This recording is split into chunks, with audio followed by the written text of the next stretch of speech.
Horas, Hanamihan kelompok Batak Simalungun, kelas reguler C, Prodi Pendidikan Bahasa Pakon Sastra Indonesia, dosen pengampunami Bapak Syamsul Arif Siregar, Pakon Ibu Lasena Sialagan, Parlobei, Bupatan Dahun Diriku, Goranku Fitri Laura Simatupang, Goranku Kartika Patricia Sembiring, Goranku Maulana Mujadi, Goranku Mutiara Saragi, Goranku Novita Samosir.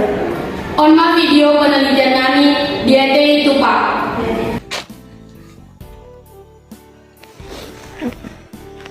Ya, rumah ini namanya Balai Butu. Nah, namanya Balai Butu dulu ini khusus untuk tempat pengawal raja. Jadi siang malam ini dulunya dijaga ini. Kalau ada tamu masuk dari sana, dari terowongan harus melapor dulu ke sini. Setelah dari sini melapor lagi ke tempat panglima. Itu yang disebut rumah jungga. Rumah Jungga tempat panglimanya, Pak. Iya.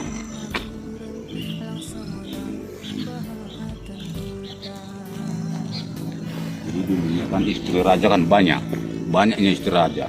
Jadi dipanggillah anak-anak gadis untuk menumbuk padi, dan disinilah dipilih. Dia nggak susah-susah mencari menambah istri. Istri raja ke-12, 24. 12 di rumah ini, rumah Bolon yang panjang yang rusak ini. 12 lagi di desa. Tiap satu naguri, tahu naguri kan? Negeri. Oh iya. Nah, negeri. Di situ ada istrinya satu yang disebut selir. Kalau bahasa Bataknya nasi puang. Itu kandang burung merpati. Nah, yang di atas itu yang kecil itu kan. Yang mana? Ada pintunya itu kecil. Oh, yang di atas itu. Apakah ada maknanya? Ya, jenis burung. Kalau ada sesuatu yang tidak diinginkan di situ, dia akan memberikan tanda. Ya, kemana ada yang meninggal, ada suatu serangan, itu ada tanda-tanda dikasih oleh burung itu. Kalau yang Ini disebut pantangan Puang Bolon. yang mana? Ya, yang kecil. Pantangan Puang Bolon. Pantangan Puang Bolon itu dilarang. Karena dulunya di sini permaisuri raja ya. Nah, yang keturunan tadi itu bangsawan tadi, keturunan raja tadi, di sininya bertenun kain. Oh, itulah tenun kain. Nah, bertenun kain. Apa namanya tadi? Pantangan Puang Bolon. Puang Bolon. Bukan selir ya, permaisurinya. Yang keturunan bangsawan. Ya, dulunya ini hanya dia yang berhak di situ, orang lain tidak diperbolehkan. Dan di atas itu ada pintu kecil. Pintu kecil itu dulunya ini pakai tangga. Kalau pada malam hari sudah selesai dia bertenun kain, ditempatkan di atas. Kainnya. Nah, itu alat-alat tenunnya itu. Oh. Nah, di sini ada dua pantangan. Ini disebut pantangan raja. Nah, kalau ini dulunya rajanya istirahat di sini pada siang hari, sambil main kecapi atau main sulim ataupun main arba. Itu tamu raja. Nah, kalau tamu raja hanya tinggal pada malam harinya di sini, menginap di sini lagi. Nah, ini jembur ini untuk khusus tamu raja. Kalau ya menggunakan itu baru dalam. Nah, jadi lebih kuat dia. Nah, lebih kuat. Nah, itu kan galang, itu bukan tiang namanya. Cuma bantalannya di bawah, pondasinya di bawah adalah batu alam. Iya, yang bulat itu. Jadi untuk menahan kayu itu adalah pahat, pasak namanya. Itu kan nampak di bawah itu kayunya. Iya, itu dulunya dipahat. Jadi ada Melungun ini banyak ya mengenai apanya perkawinannya atau masalah kematian, kelahiran sama perkawinan. Pak, boleh dulu. Jadi kalau di sini perkawinan itu ada beragam-ragam, enggak satu. Ada perkawinan itu yang disebut bahasanya ya, bahasa Simalungun taruh jual namanya. Umpamanya ya adik ini mau kawin sama anak kampung ini, dia tinggal umpamanya di Samosir sana, yang si laki-laki anak dari kampung ini. Ya. Nah, Jadi yang disebut harus jual itu. Pestanya di tempat laki-laki. Nah, pestanya di tempat laki-laki.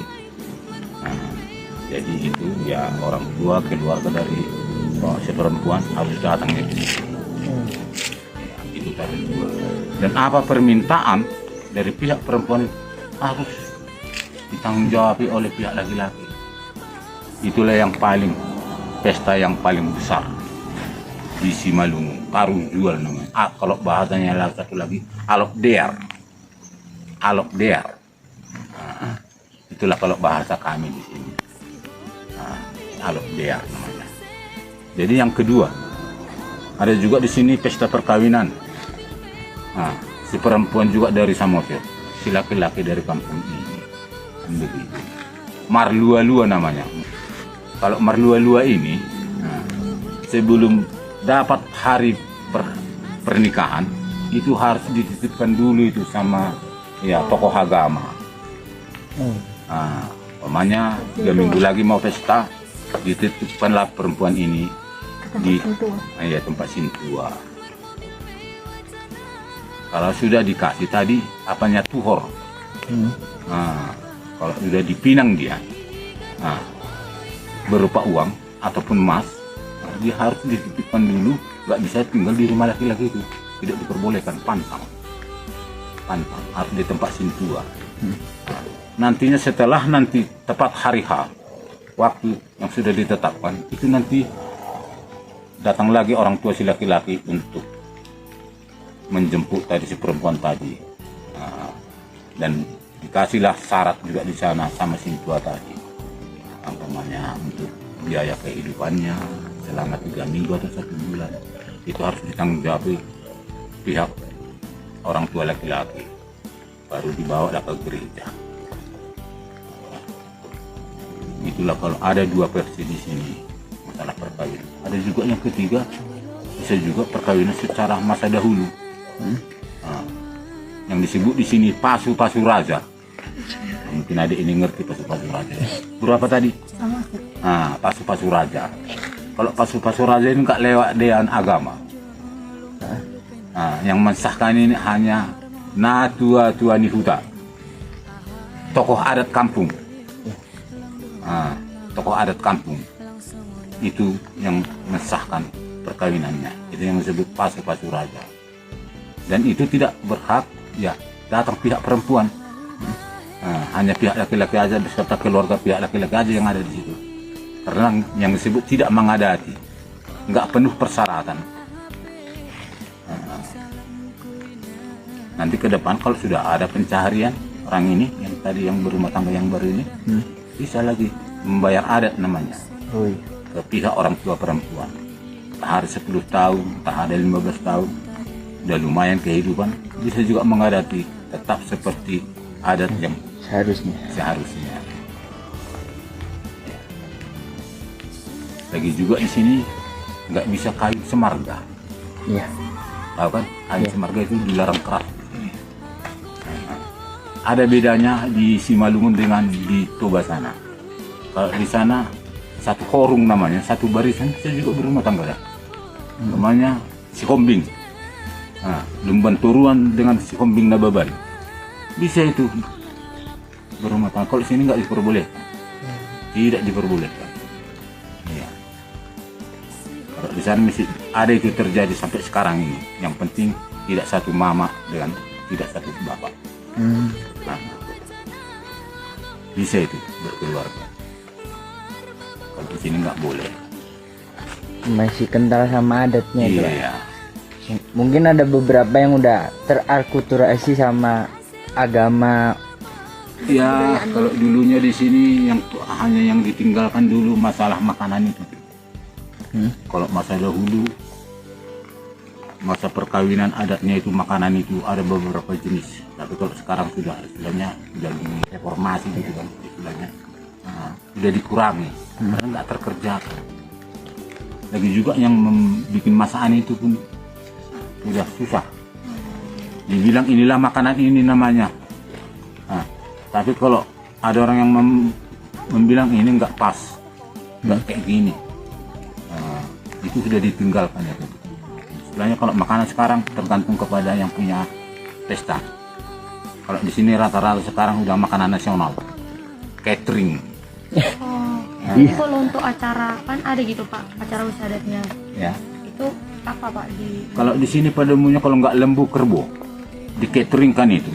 Yang namanya itu ada apa namanya itu jambar. Kalau dipotong seerong kerbo, itu bagian Kaki. kaki, paha, Ya. kepala, punggung, ya, leher itu harus ditinggalkan, nggak boleh dicincang. Oh. Tapi dengan ya nggak pala lebar-lebar lah, nggak pada tebal-tebal. Itu yang disebut jambar. Itu yang mau diserahkan kepada pihak perempuan orang tuanya. Ya, kalau di sini namanya itu adalah tudu-tudu sipanganon. Iya Pak. Tulang simatua. Tulang. Banyak tulang. Oh Tapi iya. nggak tulang simatua ya. Nah, karena kita ambilnya borunya itu, kita ambil putrinya itu, maka kita memanggil tulang simatua. Oh. Apa namanya? Maknanya ada di situ, Pak. Ya, ada maknanya, ada perbedaannya. Oh iya. Ibaratnya kalau di sini ya abangnya mama kita ya, mama kita kandung itu tulang juga, tapi nggak tulang simatua itu, Oh, iya. berbeda itu. Ya, kalau kita ambil nanti buru itu tuh yang namanya di sini marpariban ya, marpariban namanya, itu baru kita sebut amang kalau di Toba. Kalau di sini partulangon, partulangon. Kalau di sini mangulaki katanya. Mangulaki. Kalau bahasa mangulaki itu pokoknya mama kita buru sinaga, kita ambil lagi burunya itunya itu buru sinaga. Itu yang namanya disebut mangulaki. Marburu tulang. Dikasih sama tulang kita. Paman kita itu. Harus ada itu 20%. Kalau enggak marah dia. Pasti marah. Jadi dia enggak menyampaikan adat yang dari dia sama tadi ya anak itonya ini, kakaknya ini ataupun adiknya, itu nggak akan datang itu, karena dia membawa ulusnya begitu banyak kan. Wah, ulus yang mahal-mahal, bisa juga kasih emas, bisa juga kasih berlian kepada tadi pengantin baru tadi. Jadi kalau di sini sama di Toba beda, di sana 20%, sini hanya 10%. Itu yang disebut tuhor. Kalau di Simalungun di sini namanya bonaboli. Bonaboli. Ada perbedaan namanya aja ya. Kalau di sana tuhor. Sinamot namanya kalau di sana kan. Ya, sinamot. Saya dia do sinamot ni burumi katanya. Saotik do katanya, sikitnya katanya. Kalau di sana di Toba namanya sinamot. Kalau di sini namanya tuhor. Ya. Mahar. Ya. Kalau bahasa Indonesia. iya. Saya orang Jawa soalnya. Kalau di sini Minang nggak ada berupa barang, hanya materi semua, uang semuanya. Oh.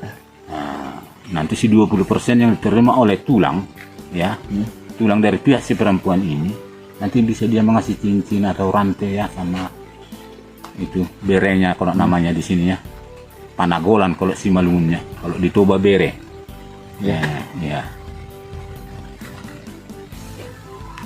Jadi mirip-miripnya, mirip-mirip, cuma besar kecilnya aja yang berbeda. Di sana 20%, di sini hanya 10%.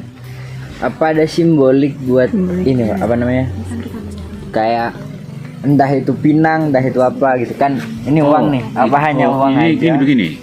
Kalau dia nanti waktu meminang itu, kita datang pihak si laki-laki ke tempat perempuan, dibawa oleh uang itu perjanjian dengan husip namanya, bisik-bisik. Ya. 20 juta.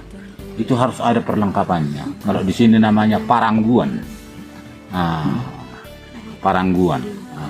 Itu ada pinangnya, ada kunyitnya, ada pisaunya, ada tembakonya, ada sirihnya, dan ada juga kemenyannya.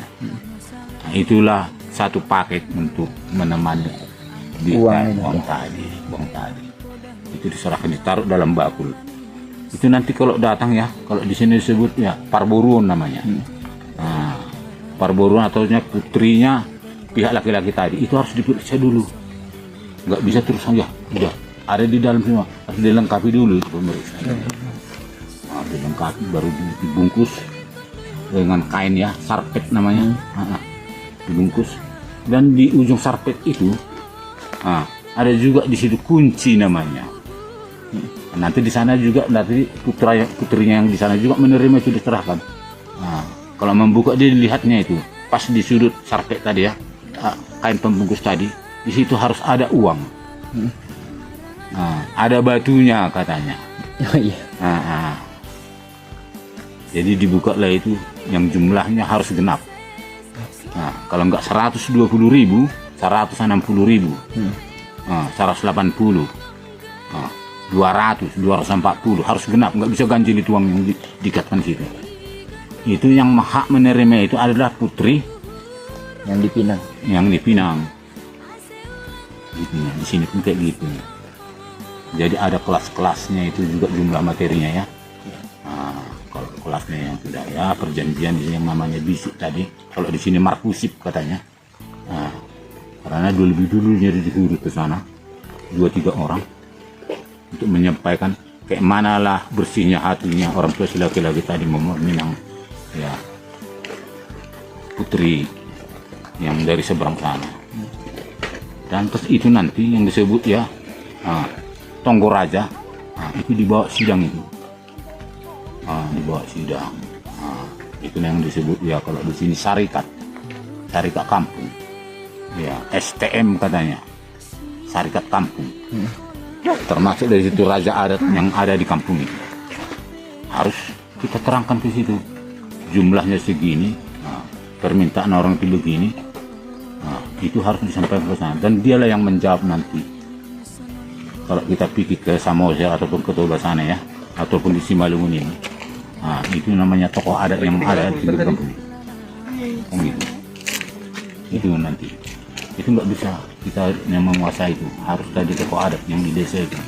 Kalau di sini natua tuan huta, kan begitu. Natua tuan huta, ya. Raja adat yang tinggal di kampung itu ya, yang paling sedikit umurnya minimal 50 tahun ke atas, nggak bisa 25 tahun, nggak boleh. Harus ada 50 tahun ke atas baru bisa berhak Memutuskan itu. memutuskan itu.